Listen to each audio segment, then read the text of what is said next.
আসসালামু আলাইকুম প্রিয় গাইস, যারা আমার ভিডিও দেখতেছেন তাদেরকে আমার চ্যানেল থেকে স্বাগতম। আপনারা জানেন যে সৌদি আরব আগামীকাল ন্যাশনাল ডে 94 বছর পূর্তি উপলক্ষে চলছে উদযাপন। ছুটি ঘোষণা করছে সরকার 2 দিনের জন্য। তো এটাকে আসলে আরবিতে বলা হয় অতনি ইয়ুম।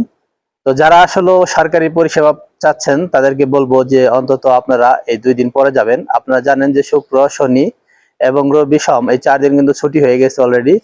এই 4 দিনের ভিতরে যদি আপনারা কোনো পরিষেবার জন্য যান তাহলে আপনারা ফেরত আসতে পারবেন না, কারণ সবকিছু বন্ধ, সরকারি বেসরকারি। তো আপনারা যদি কোনো সরকারি বা বেসরকারি অফিসিয়াল বা আনঅফিসিয়াল কোনো কাজে যান তাহলে অবশ্যই আপনাদেরকে মঙ্গলবারে যেতে হবে। যদি মঙ্গলবারে যান তাহলে আপনারা কিন্তু কাজগুলো করতে পারবেন।